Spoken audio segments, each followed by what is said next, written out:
Assalamualaikum warahmatullahi wabarakatuh. Waalaikumsalam. Waalaikumsalam warahmatullahi wabarakatuh. Saya Hafid di Semarang, Pak Habib ada di Surabaya, rekan-rekan ada di Medan, rekan-rekan di Bandung. Salam sejahtera untuk semuanya. INC mencoba untuk pertama kalinya untuk mengambil dengan situasi semacam ini, kita berusaha untuk belajar dalam kondisi yang memang memprihatinkan sekali. Kita mengikuti aturan pemerintah, yaitu tidak keluar. Kita coba INC dengan di-spot oleh Pena Sarana Informatika berdiskusi secara online. Dan pada pagi hari ini yang pertama kali mungkin di dunia notaris. Berikan hapus dulu untuk teman-teman semuanya yang terlibat yang hari ini. Ya, kemudian pada pagi hari ini kita akan diskusi tentang apa sih yang harus kita lakukan sebagai notaris pada masa-masa yang saat sekarang ini, dalam kondisi yang dikatakan mencekam begitu, untuk kita bersama apa yang harus kita lakukan. Untuk itu hadir di tengah kita Bapak rekan kita Dr. Habib Haji. Kami persilakan Pak Habib untuk menyampaikan beberapa hal yang nanti kita sambil sharing sama rekan-rekan yang lain. Silakan Pak Habib untuk memulainya. Baik, terima kasih Pak Hafid. Ya dalam keadaan apapun, situasi apapun, kita tetap harus belajar. Kenapa? Karena sering saya katakan bahwa ya yang dihadapi oleh notaris itu bukan manusia mati, tapi manusia hidup. Sebagai manusia hidup, punya nafsu, punya keinginan, yang mungkin terkadang bisa menipu notaris atau membohongi notaris. Nah, mau tidak mau, notaris harus tetap belajar dalam keadaan situasi dan dengan cara apapun. Jadi itu pada akhir-akhir ini, atau minggu ini, sesuai anjuran pemerintah kita tidak bisa apa-apa. Tapi meskipun demikian tetap harus belajar menggunakan kecanggihan teknologi dan menggunakan aplikasi yang kita miliki. Dan dalam suasana yang seperti ini yang saya katakan tadi, sudah tentu kita atau yang pertama kita tetap belajar. Belajar yang berkaitan dengan dunia notaris yang tidak pernah terputus sampai kapanpun. Kita harus senantiasa menambah keilmuan kita. Nah, yang kedua yang harus kita lakukan adalah kita harus tetap saling berbagi dalam keadaan seperti ini.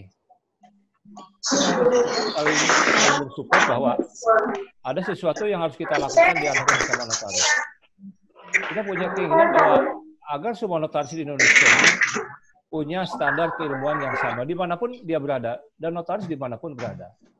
Jadi kita saling berbagi itu yang kedua. Dan yang ketiga, ini sesuai dengan perkembangan zaman. Banyak yang harus kita lakukan. Banyak hal-hal yang baru yang harus kita ketahui. Misalnya saya berikan contoh di grup INC beberapa waktu yang lalu, saya men-share tentang wasiat organ tubuh. Jangan mengatakan kita tidak bisa, bahwa itu sesuatu yang harus terjadi. Sesuatu yang memang akan dilakukan orang. Sesuatu yang memang ketika ada sesuatu orang bersandar kepada kita, kepada para notaris. Nah, sebenarnya hal seperti inilah yang harus kita bicarakan. Dan yang keempat, sudah tentu ini sangat baik sekali. Mungkin inilah yang akan merubah kita pada suatu saat. Notaris bisa melakukan secara cyber itu mungkin seperti ini. Di waktu yang akan datang. Tapi saya tidak tahu entah kapan. Jadi mungkin 4 hal itu saja yang harus kita diskusikan pada hari ini. Mungkin rekan-rekan yang lain ingin yang berpendapat, silakan Pak Habib. Ya, sangat menarik tadi sampaikan Pak Habib tentang wasiat tentang organ tubuh. Yang jadi masalah sekarang, kalau datang kepada kita seseorang gitu untuk membuat wasiat gitu ya, dengan organ tubuh, menjadi pertanyaan kita, apakah para ahli warisnya atau anak-anaknya itu harus ikut nggak di dalam pembuatan wasiat itu? Itu sangat perlu kita ketahui bersama nih Pak Habib. Gimana Pak? Baik. Jadi sebenarnya kebiasaan di dunia notaris itu kan membuat wasiat tuh hanya ada 3 ya. 1 wasiat umum, 2 wasiat holografis, dan 3 wasiat rahasia. Ketika jenis wasiat ini biasanya secara umum berkaitan dengan properti. biasanya berkaitan dengan harta yang akan dia berikan jika yang bersangkutan meninggal dunia. Itu yang pertama. Yang kedua, wasiat seperti ini sudah tentu di pasal 16 tentang Undang-Undang Jabatan Notaris. Notaris punya kewajiban untuk melaporkannya ke daftar pusat wasiat. Dan ada sanksi buat notaris jika tidak melaporkan antara tanggal 1 sampai tanggal 5. Dan yang ketiga, wasiat seperti biasa ini kan akan dibuka ketika si pemberi wasiat itu meninggal dunia. Nah, itu mungkin yang biasa kita lakukan. Dan yang keempat, wasiat properti itu akan berkaitan dengan LP. Jika ada orang yang merasa terganggu, misalnya hak menurut undang-undangnya tidak ada, maka bisa dituntut LP. Nah, sekarang yang timbul itu adalah wasiat organ tubuh. Jadi kalau mau wasiat organ tubuh dalam dunia praktek kedokteran itu ada dua. Ada diwasiatkan ketika, artinya ditransplantasikan ketika dia masih hidup, dan ada yang sudah mati. Nah, yang ingin saya katakan adalah sesuai pertanyaan Pak Hafid adalah wasiat ketika yang bersangkutan meninggal dunia. Jadi tidak semua tubuh manusia itu bisa ditransplantasikan. Ada yang bisa transplantasikan ketika masih hidup atau sudah meninggal dunia. Nah, yang kita bicarakan adalah sesuatu yang sudah meninggal dunia. Antara lain apa? Misalnya mewasiatkan kornea mata. Atau ada juga yang berwasiat begini. Jika saya meninggal dunia, ya, saya wasiatkan semua organ tubuh saya ke dunia kedokteran. Ada yang seperti itu. Jadi seseorang meninggal dunia, suaranya jelas ya? Ya. Ketika ada orang meninggal dunia, dia berwasiat ke Fakultas Kedokteran. Jika saya meninggal dunia, seluruh bagian tubuh saya silahkan gunakan untuk kepentingan dunia kedokteran. Bisa seperti itu. Nah, misalnya jika itu terjadi, ya boleh saja datang kepada notaris berwasiat seperti itu. Catat oleh notaris, bisa jika saya meninggal dunia, organ tubuh manusia, kornea matanya, saya mohon disumbangkan ke bank mata. Atau yang kedua, berwasiat seluruh tubuh manusianya untuk kepentingan keilmuan kedokteran. Memang saya pernah mengatakan, wasiat seperti ini dalam keyakinan akan selalu bertentangan. Bisa begini dalam agama Islam. Ada yang berkeyakinan, ya yang beragama Islam, ya mengatakan begini. Halo semuanya dengar ya? Jelas? Ya, dengar, silakan. Jelas Pak Hafid, jelas. Kalau menurut orang Islam begini, ada yang berkeyakinan begini, satu misalnya. Kalau orang meninggal dunia itu harus dikuburkan dalam keadaan utuh. Tidak boleh ada yang berkurang. Tapi fatwa lain mengatakan ya demi kemaslahatan manusia boleh-boleh saja. Nah, sehingga pun ini mempersulit buat notaris. Kalau notaris punya pendapat, punya fatwa berpegang dalam keadaan utuh, mungkin akan menolak membuat wasiat seperti itu. Tapi kalau notarisnya punya atau berpegang pada fatwa boleh-boleh saja akan dibuatkan itu wasiat. Nah, sekarang kita akan bicarakan adalah notaris yang berfatwa atau memegang fatwa boleh menerima wasiat organ tubuh. Nah, itu. Nah, sehingga jika itu dilakukan, tuliskan saja apa yang diinginkan. Apa wasiat matanya saja atau seluruh organ tubuh. Nah, itu yang pertama, wasiatnya. Yang kedua, nah, ketika wasiat ini dibuat mungkin berbeda dengan wasiat yang saya katakan pertama, yaitu wasiat organ tubuh ini pada pembuatan wasiat harus dihadirkan seluruh ahli warisnya atau anaknya atau istrinya atau suaminya. Untuk apa? Karena berkaitan tubuh manusia itu ada masa daluarsanya. Begitu yang bersangkutan meninggal dunia harus segera dilaporkan. Nah, ini dua hal yang harus disampaikan. Berbeda dengan wasiat seperti biasa itu akan dibuka di kemudian. Dan yang ketiga menurut saya, wasiat seperti ini tidak perlu dilaporkan ke BHP gitu. Nah, sehingga dari tiga alasan ini saya mengatakan inilah mungkin wasiat jenis baru yang harus kita kembangkan. Mungkin seperti itu. Silakan kalau ada yang didiskusikan. Ya. Silakan rekan yang dari Medan. Ya, silakan yang dari Medan. Ada yang ingin didiskusikan? Ya, silakan.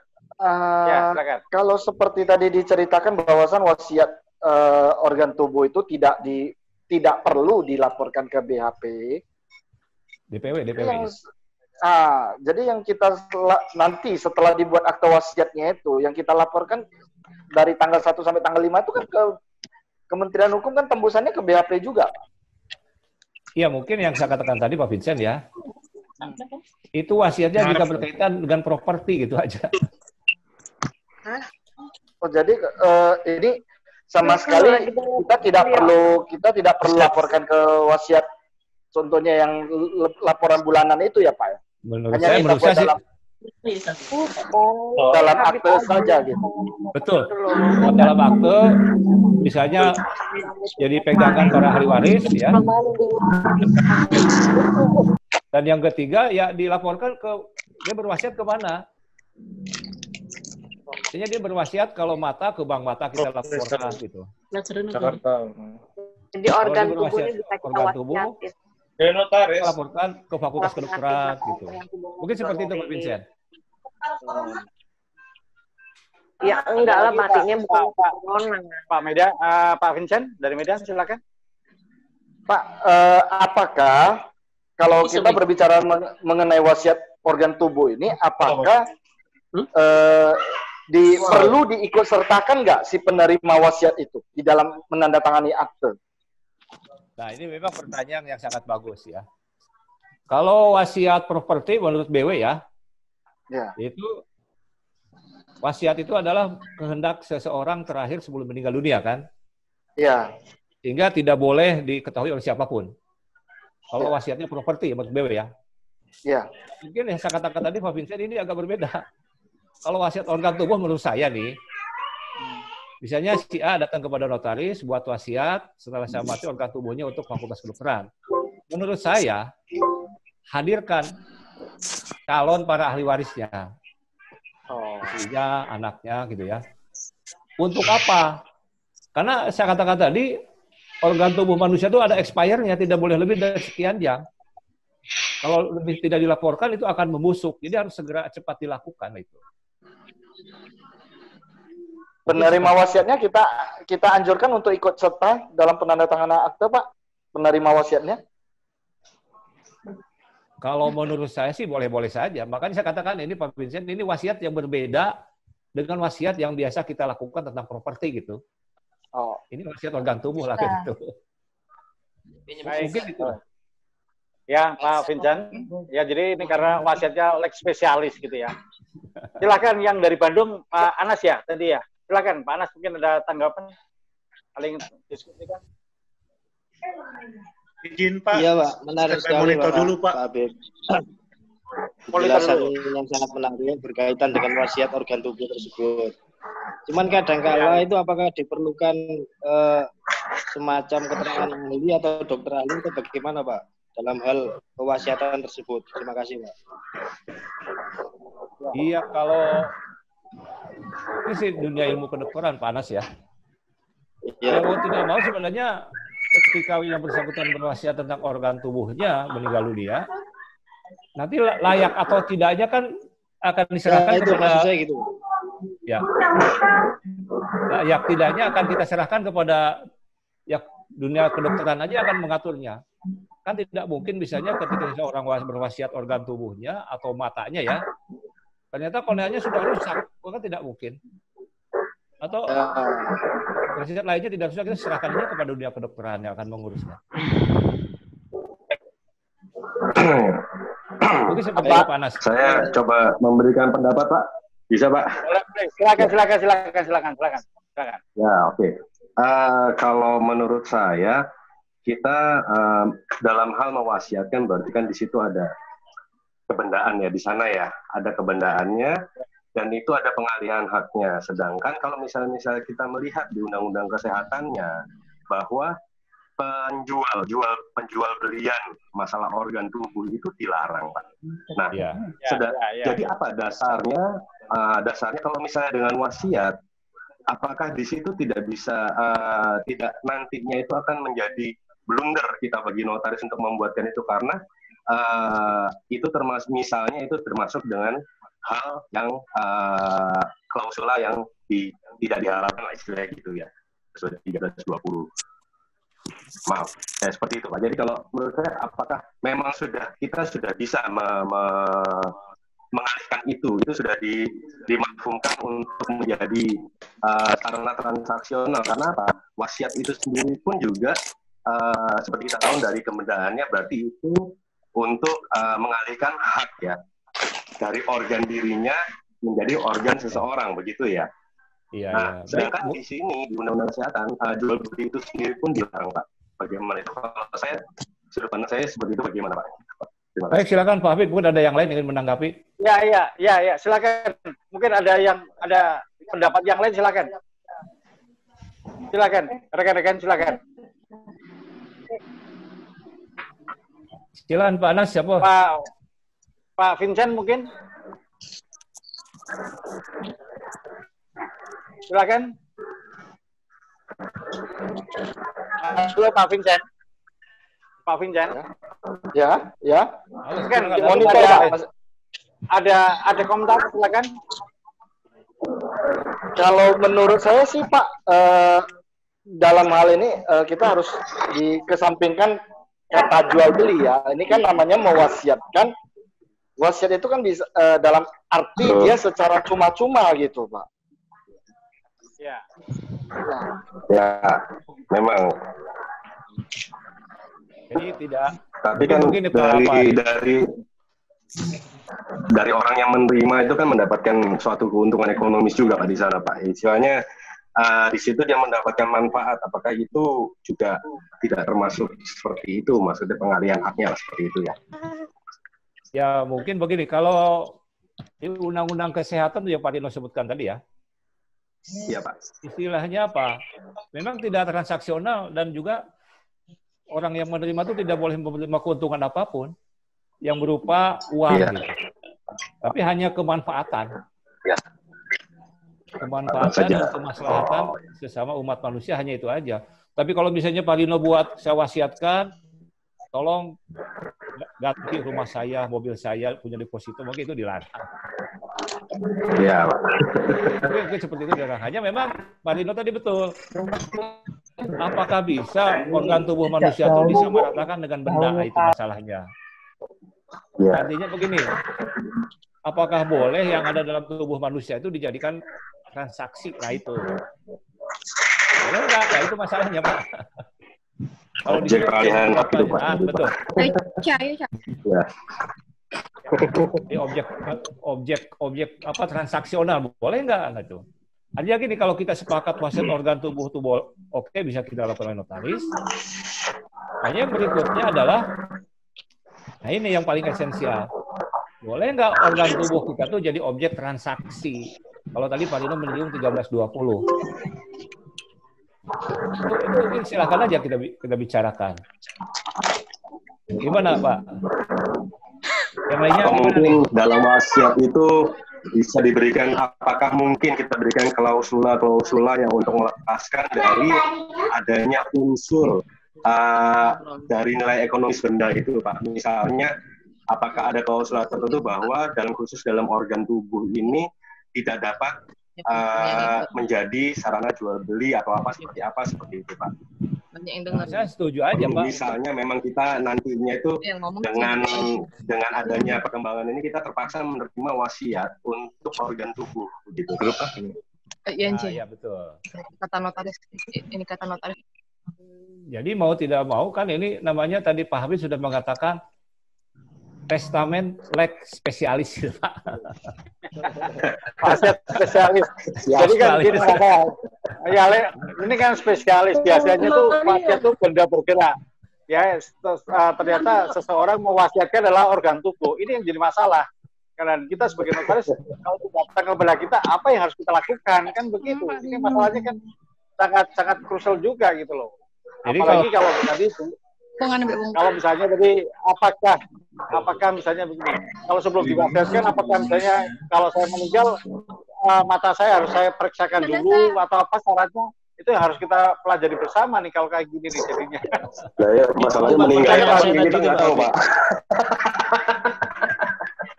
Gitu ya.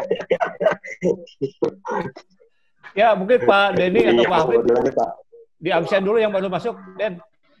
Ya, silakan sebentar, break dulu, kita absen dulu ya. Siapa yang masuk hari ini? Mas Denny, tolong Mas Denny. Izin, kalau wasiat itu keinginan seseorang semasa hidup tentang sesuatu pada saat dia meninggal. Ya.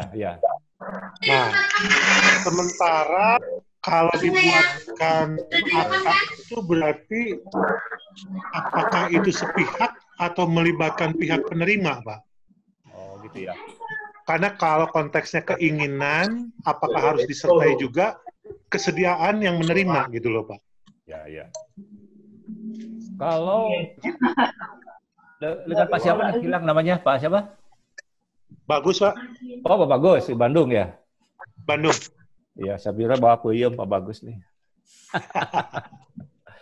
Kalau di Kitab Undang-Undang Hukum Perdata di BW ya, di pasal 800 sekian, itu disebutkan bahwa wasiat itu adalah kehendak seseorang ya, terakhir sebelum dia meninggal dunia.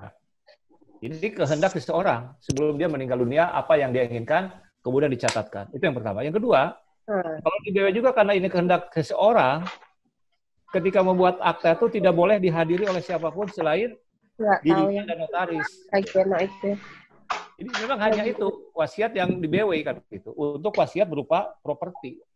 Jadi ini pengalaman buat kita semua. Kalau ada orang membuat wasiat tuh cukup 2 orang aja, notarisnya dan yang berkeinginan. Jadi yang lain tuh tidak perlu hadir. Karena kenapa itu bisa dilakukan? Kalau ada orang lain hadir, takut atau dikhawatirkan ada pengaruhnya bahwa yang bersangkutan berwasiat itu dipengaruhi orang lain. Sebagai contoh misalnya Pak Anas ya, Pak Bagus. Iya. Pernah ada wasiat dibuat oleh notaris, akhirnya bisa batal demi hukum. Kenapa? Karena seorang suami waktu membuat wasiat untuk anaknya dan saudaranya, di komparisinya disebutkan, misalnya begini, dalam melakukan wasiat ini hadir pula suami penghadap gitu.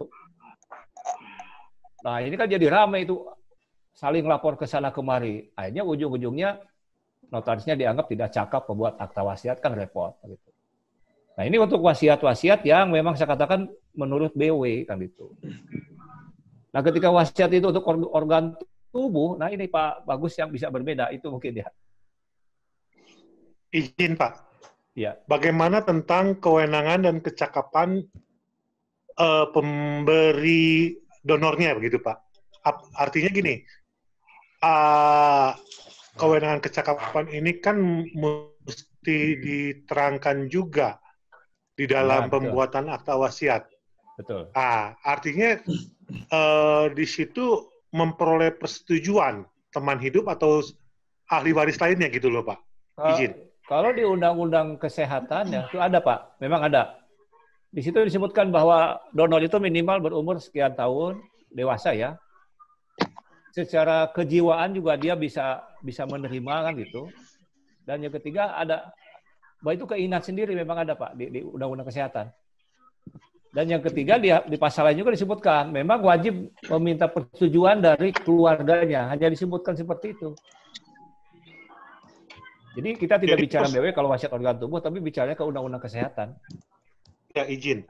Jadi persetujuan keluarganya itu diterangkan di dalam akta pemberian wasiat. Nah, kalau menurut saya setuju seperti itu, Pak. Karena saya dikatakan ini namanya testamen lex spesialis khusus lah gitu. Ya, ada testamen lex spesialis. Ini hal baru lagi nih hari ini.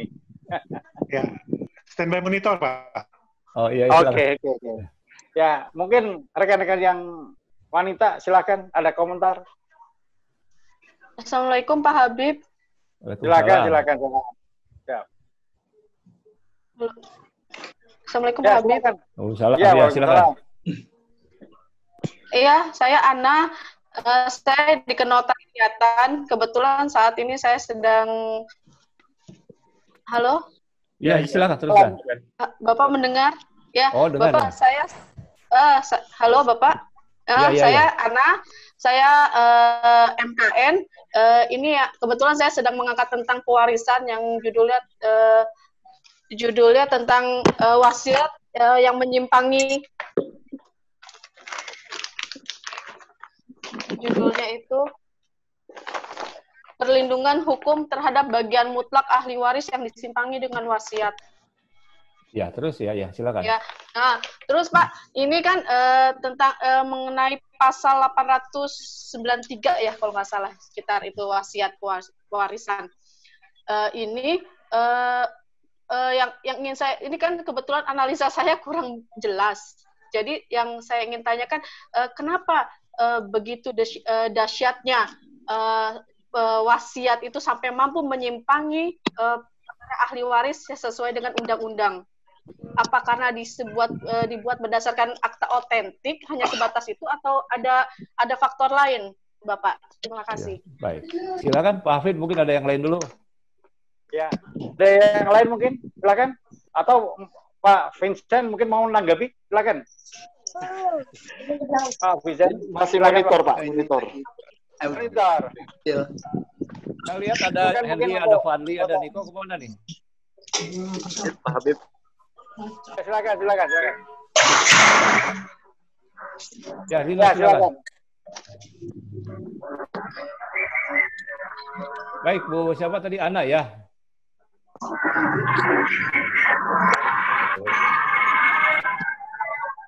Sebentar. Halo, tadi Ana mana? Ana, ya, silakan. Baik, tadi kan sudah tentang wasiat tadi ya. Ana mendengar nggak? Ada ya? Nggak apa-apa Pak Habib, ini kita recording Pak Habib, nanti kita share aja Pak Habib, nggak masalah. Ya, baik, begini. Kalau kita bicara wasiat menurut BW ya, wasiat menurut BW nih, kita baca flashback ketika BW itu dibuat dalam suasana seperti apa. Jadi kalau kita lihat BW itu dibuat ketika suasana memang individualistik kali itu. Artinya apa? Perlindungan terhadap hak seseorang itu waktu itu sangat kuat gitu. Sangat kuat. Bahkan kalau Bapak dan Ibu baca, bisa jadi BW itu bisa mendahulukan laki-laki. Harus persetujuan istri dan lain-lain. Nah, khusus dalam wasiat, BW itu begitu ketat ya, menentukan bahwa itu hak seseorang yang paling asasi yang memang harus dihargai kan itu. Jadi ini kembalinya hak yang paling dasar dari seorang manusia menurut BW yang harus dihargai. Sehingga berwasiat itu hak dia seseorang saja, orang lain tidak boleh tahu tentang keinginan saya yang terakhir itu seperti apa.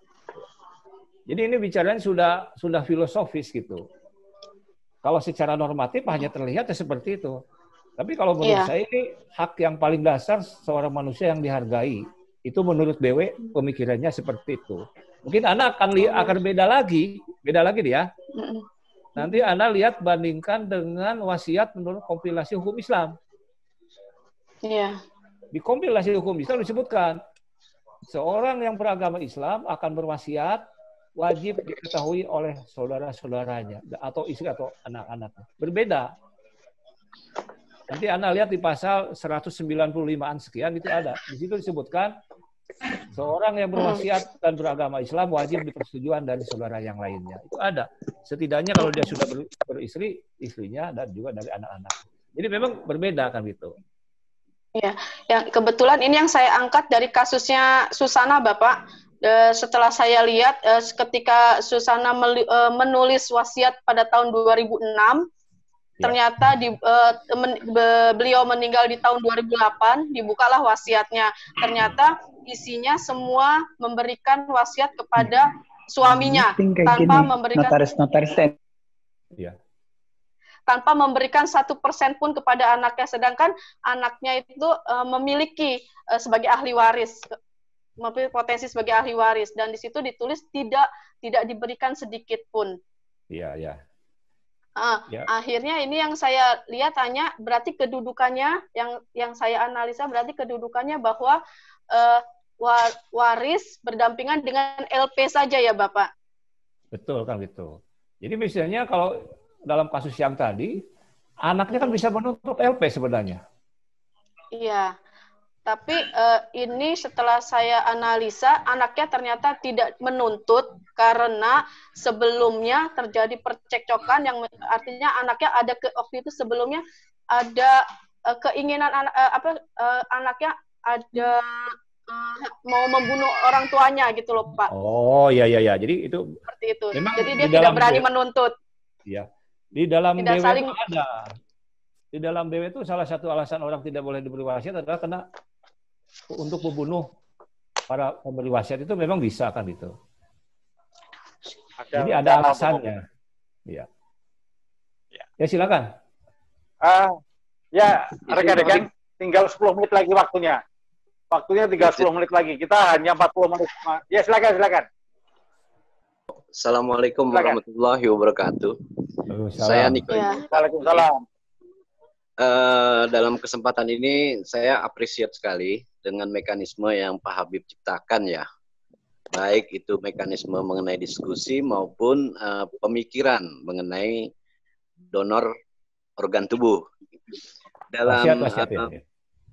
Dalam mekanisme kita sharing kali ini sebagai masukan, ada beberapa teman atau peserta yang tidak melakukan unmute. Jadi backsound-nya sangat mengganggu gitu loh. Memang semua peserta diam, cuma backsound-nya itu masuk sehingga agak mengganggu diskusi. Mudah-mudahan ke depan buat teman-teman yang monitor diskusi ini dapat menekan unmute-nya sehingga tidak ada backsound yang mengganggu. Ya, mungkin lupa itu. Terus mengenai substansi diskusi Pak Habib.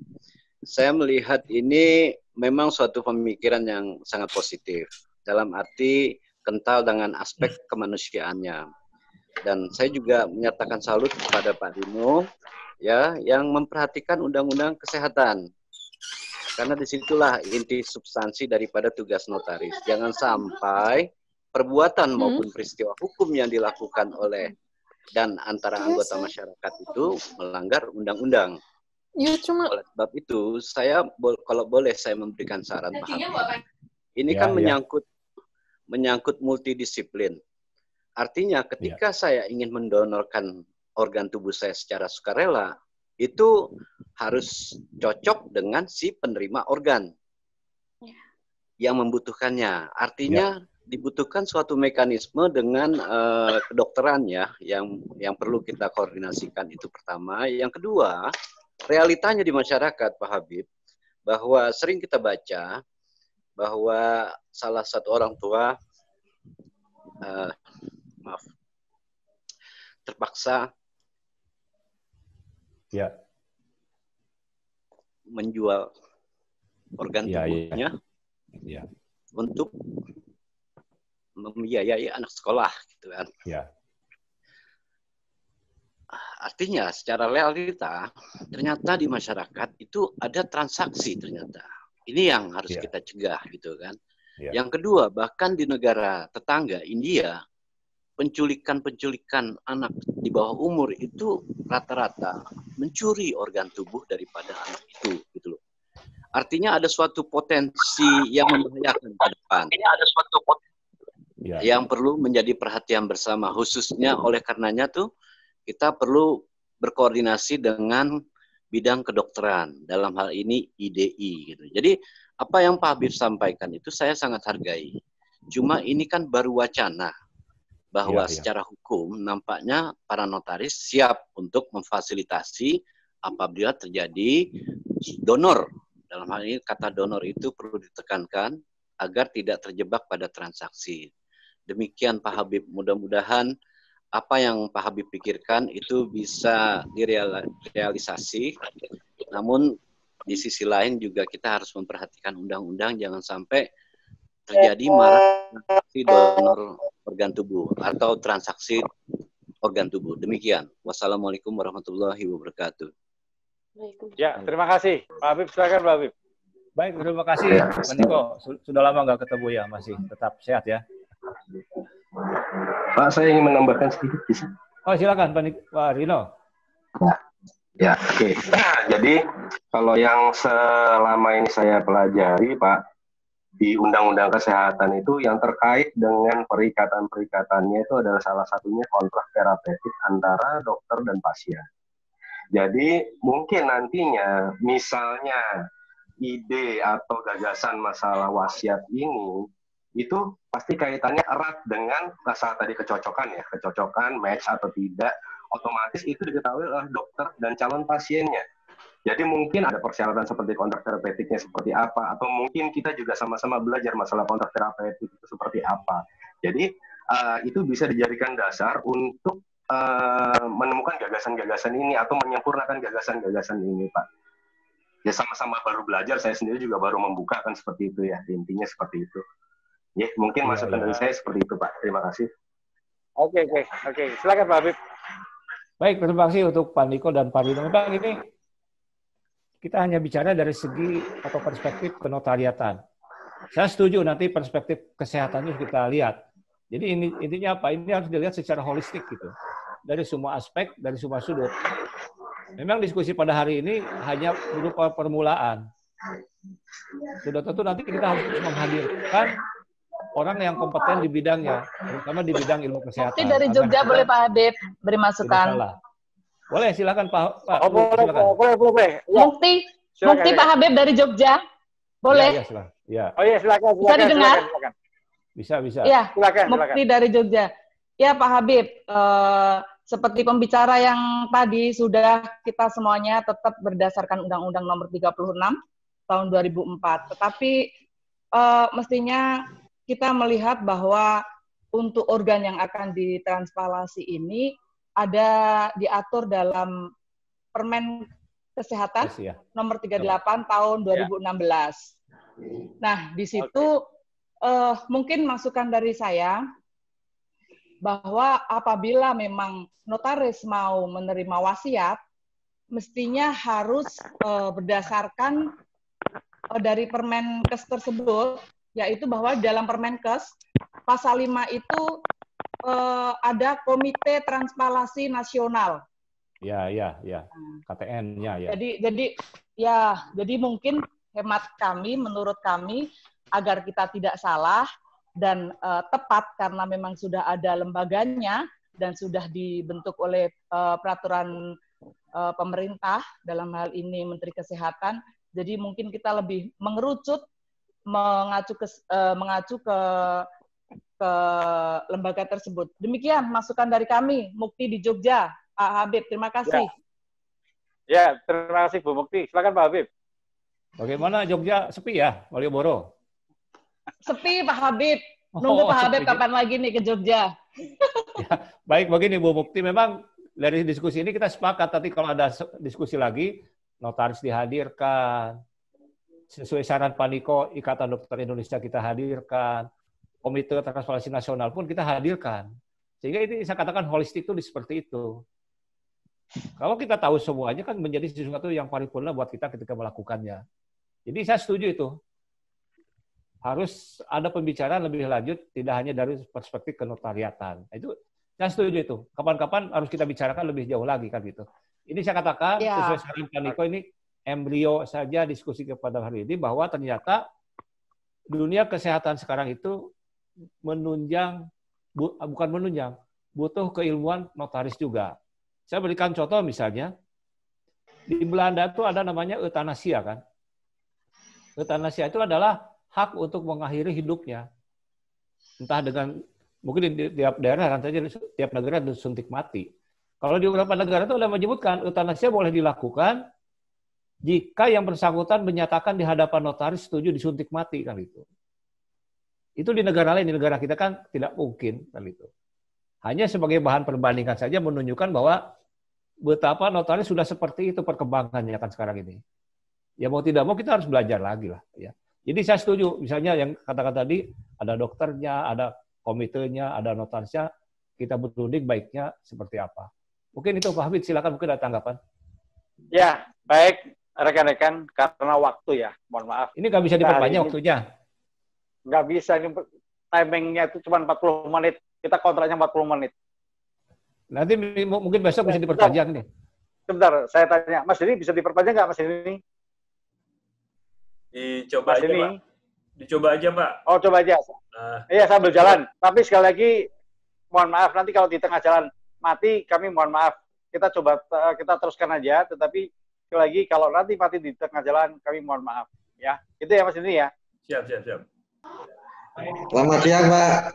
Siang ya. Iya, silakan. Ini mau usul aja, Pak. Boleh silakan.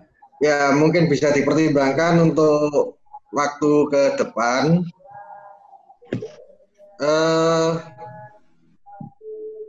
Lebih banyak topik yang diperbincangkan dalam forum ini, Pak. Oh, baik. Juga waktunya bisa lebih dari 40 menit, Pak. Mungkin bisa dengan menambah bandwidth atau bagaimana gitu, Pak. Oke. Upgrade Zoom-nya, Pak. Seperti itu. Oke. Ya. Nah, boleh.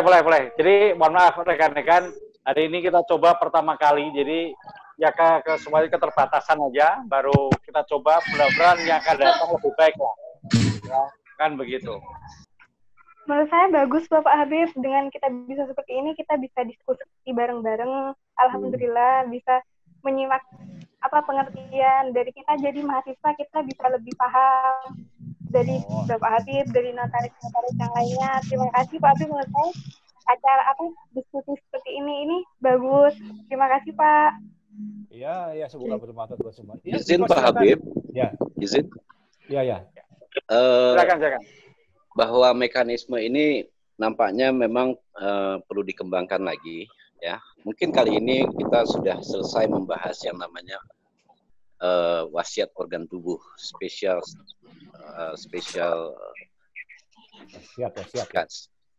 Mungkin ke depan Bang Habib, bahwa saat ini mengenai rencana perubahan undang-undang yang kedua tentang jabatan notaris, bahwa mudah-mudahan Pak Habib berkenan waktunya untuk menginventarisasi atau membuat suatu daftar masalah yang tengah dihadapi oleh notaris. Karena tahapan dalam pembuatan RUU JN kedua itu adalah saat ini adalah tentang inventarisasi daftar masalahnya. Ya, masih diem. Ya. Jadi mudah-mudahan kemarin saya sempat diskusi di seminar di Penggil Jawa Barat ya, yang dihadiri oleh Menkumham, bahwa notaris ini kan di pihak perbankan telah salah kaprah gitu loh, sampai dianggap sebagai sama dengan biro jasa gitu kan. Sebab itu pada kesempatan itu saya mengidentifikasi bahwa kenapa timbul pemikiran sebagai biro jasa ini adalah disebabkan karena di dalam UJN mengenai pejabat umum itu belum dirumuskan. Iya. Layaknya dalam pasal 1 ketika dia menyebutkan pejabat umum, angka 2-nya menyebutkan rumusan dari pejabat umum itu sendiri gitu loh. Jadi memang ada PR besar buat rekan-rekan notaris seluruh Indonesia gitu ya, untuk mulai dari sekarang membuat daftar atau membuat inventarisasi masalah. Demikian Pak Habib usulan saya. Ya, terima kasih Pak Habib. Silakan Pak Habib. Baik Pak Niko, terima kasih. Mungkin ini untuk diskusi yang berikutnya lah, kita coba pengalaman Pak Niko kemarin di Jawa Barat bisa kita sampaikan ke kita mungkin besok atau lusa, Pak Niko. Halo Pak Niko. Ya, terima kasih Pak Habib. Nanti saya akan kirim kesimpulan dari Pak Edmond. Ya, beliau itu di forum ini aja kita sampaikan, mungkin besok Pak Niko siap ya, kapan? Oh iya, boleh Pak Habib. Jadi istilahnya dalam diskusi ini usulan saya kan? Ya, betul. Saya bukan narasumber gitu Pak Niko. Ya. Istilahnya tuh apa ya? Pemantik diskusi aja lah gitu ya. Oh iya. Ya, ini istilah baru pemantik kayak. Jadi nanti Pak Niko jadi pemantik diskusinya tentang ini gitu. Baik Pak Habib. Nanti kesimpulannya itu akan saya disclosure melalui WA group ya Pak Habib. Boleh. Nanti, karena itu harusnya harus disikapi oleh para notaris Indonesia. Karena di situ intinya Pak Edmond itu akan mengusulkan agar pasal 5 ayat 4 pasal 5 ayat 4 Undang-Undang ITE itu untuk dihapuskan melalui Omnibus Law. Ya, itu kan banyak sekali sebenarnya. Iya. Sebab itu mungkin masukan-masukan dari rekan-rekan notaris seluruh Indonesia diharapkan bisa kita buatkan, dirumuskan sebagai masukan juga buat pemerintah. Demikian Pak Habib. Baik, itu sangat bagus Pak Niko ya. Diskusi berikutnya mungkin Pak Niko nanti akan menyampaikan pikirannya tentang perubahan ujian lah yang kita tahu. Tentang masukan yang kita. Siap Pak Niko ya? Siap Pak Habib. Assalamualaikum. Mohon izin. Ya silakan. Pak Habib. Ya silakan. Mohon izin. Oh. Silakan duluan Pak. Silakan Pak. Silakan. Oh, okay. Ya. Jadi begini Pak, tadi sudah disebutkan bahwa memang ada RUU-JN ya yang akan datang ya. Ya betul. Saya tidak memantau. Apabila mungkin bisa di-sharekan Pak masalah naskah akademik dan juga RUU-nya sendiri, biar kita semua bisa melihat, kita semua bisa cara matikannya gimana kan? Cara mutu-mutu. Ya, terima kasih. Itu aja Pak. Sebagai masukan buat Pak Rino, boleh izin Pak Habib?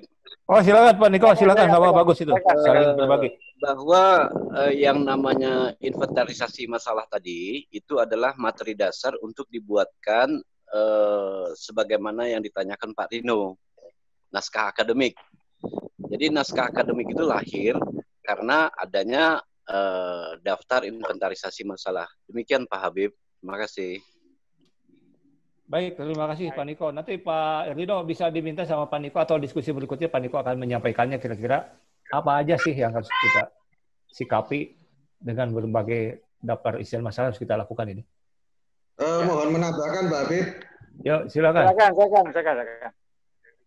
Ya, terkait dengan RUU-JN Pak Habib. Itu kita ke depan ini kan notaris itu tidak bisa lepas dari kemajuan teknologi, Pak. Iya. Nah, ini terkait dengan kewajiban menghadap kepada notaris, Pak.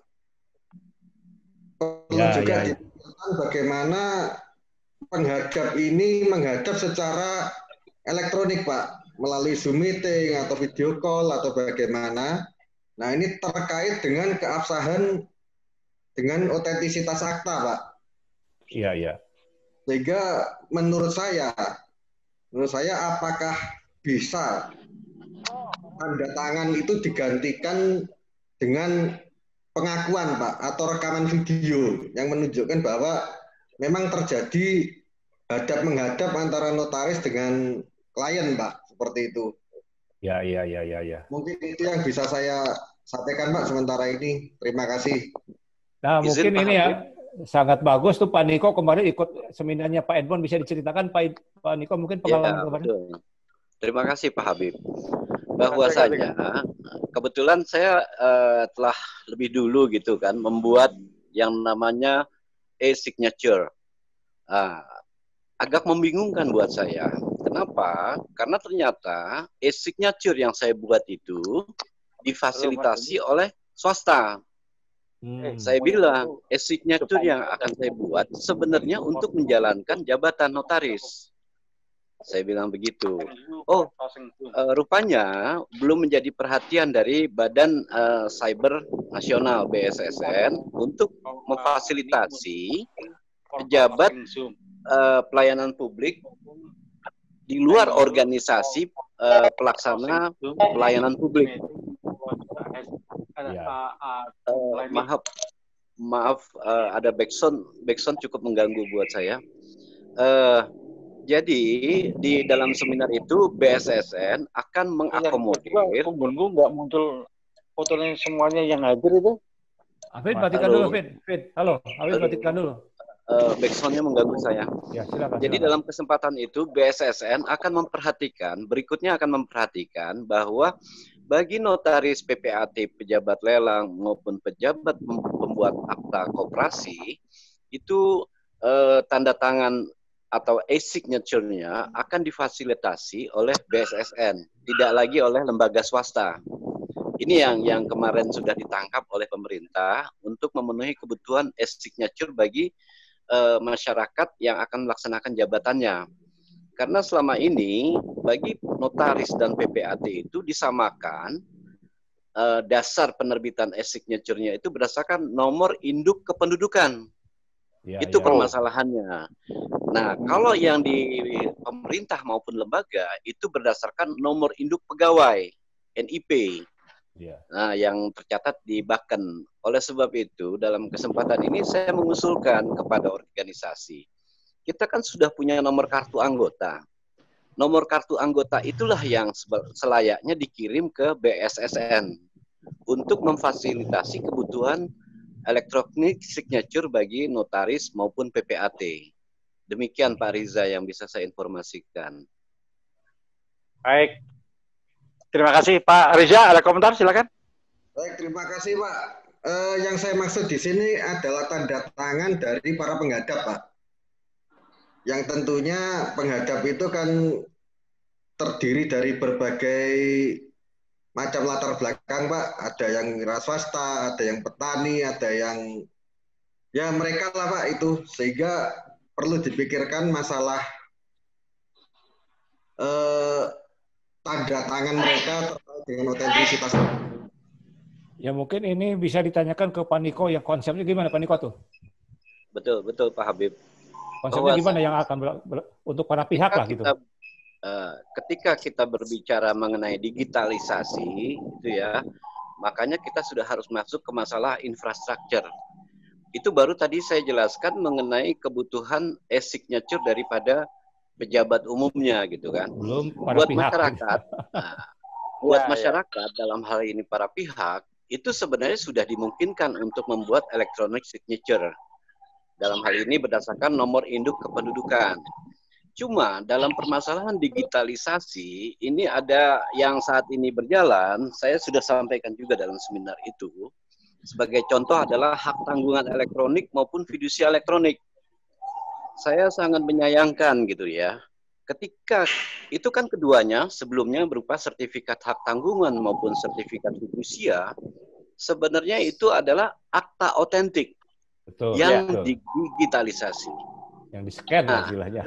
Tercipta saat ini ternyata digitalisasi itu yang penting ada dulu gitu loh. Yang penting ada dulu. Nah, yang penting ada dulu sebenarnya merusak tatanan hukum kita, saya katakan demikian. Kenapa? Karena ternyata rilas akta.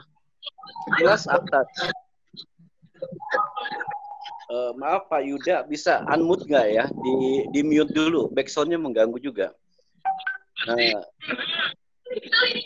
Bu Ririn juga mohon di mute juga Bu.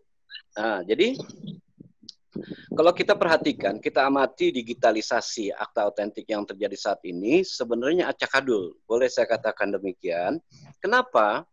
Karena sertifikat hak tanggungan maupun sertifikat fidusia sebenarnya adalah rilas akta. Rilas akta yang diterbitkan oleh pejabat umum dari pejabat pelaksana pelayanan publik yang berada di organisasi pejabat pelaksana pelayanan publik atau OP4. Jadi yang namanya pejabat umum ini sebenarnya dibagi dua. Satu, berada di bawah kementerian atau lembaga, itu disebut sebagai organisasi pejabat pelayanan publik, organisasi pelaksana organisasi pejabat pelayanan publik, pelaksana pelayanan publik, OP4, maaf, saya di situ nanti akan saya perhatikan lagi. Lalu ada juga yang di luar OP4 itu. Dalam hal ini adalah notaris, PPAT, pejabat pembuat akta.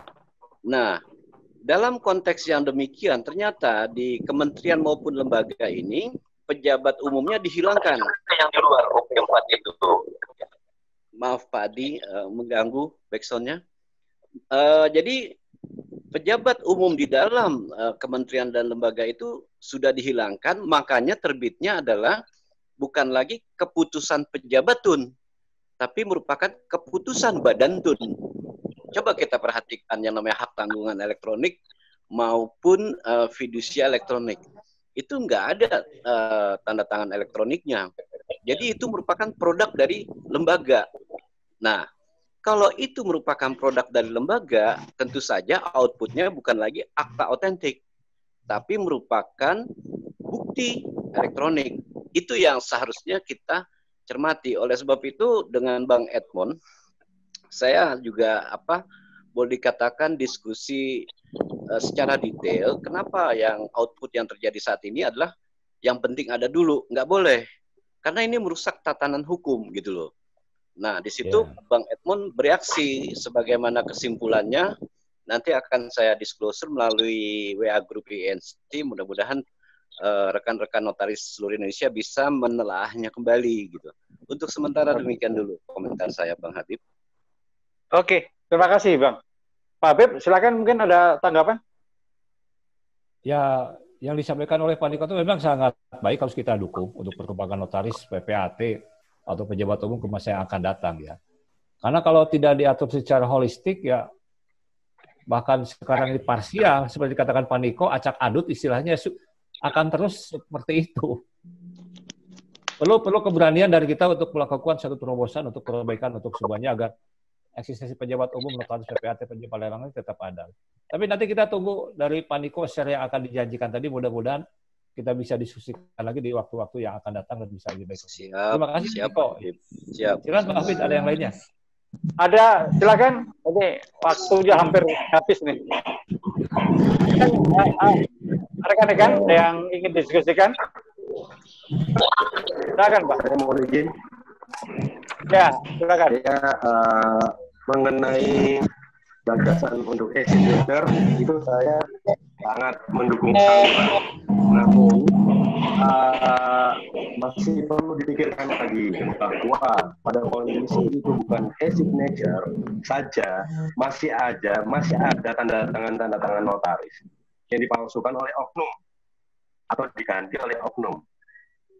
Kalau misalnya kita melihat dari data digital seperti itu, mungkin bayangan saya nanti e-signature ini ada enkriptornya, dienkripsi dulu, lalu dipecah, sehingga data itu bisa menjadi otentik, bahwa itu betul-betul tanda tangan kita. Tapi siapa yang menjamin bahwa tidak setiap orang punya enkriptor itu? Sedangkan kita tahu sendiri, sekuat apapun proteksi dari suatu sistem, hacker bisa tembus. Dan apakah itu nggak menjadi suatu blunder di kemudian hari nanti ya? Saya bukan, ini suatu hal yang perlu dipikirkan, bukan saya menentang.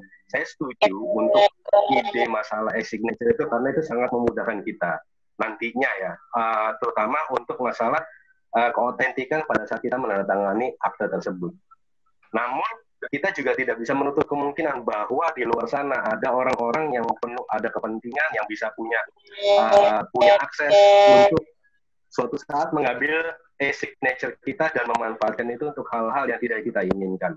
Mungkin itu perlu dijadikan pertimbangan untuk penyempurnaan atau mungkin juga gagasan untuk ada atau meniadakan masalah e-signature ini. Terima kasih, mungkin dari saya seperti itu. Baik, terima kasih. Pak Habib, mungkin ada yang lain? Silakan yang lain kalau ada disampaikan, masih banyak. Apa yang disampaikan izin Pak Habib, apa yang disampaikan Pak Riki benar adanya. Itu juga memang menjadi perhatian karena yang namanya digitalisasi itu ada namanya proses hashing. Proses hashing inilah yang selama ini ditembus oleh para hacker. Satu contoh kasus nyata yang sering terjadi adalah bukti pembayaran. Itu mau dari bank mana aja tuh bukti pembayaran, bukti transfer itu bisa dibuatkan ternyata. Ternyata sudah ada juga aplikasinya di media elektronik gitu. Itu yang memang harus menjadi perhatian. Tapi dalam hal ini concern saya ya diskusi kali ini adalah bagaimana ternyata pemerintah kok bisa-bisanya gitu ya melakukan digitalisasi akta otentik secara kurang cermat gitu loh. Ini boleh dikatakan tuduhan gitu loh. Tuduhan saya, Anda kurang cermat. Kenapa?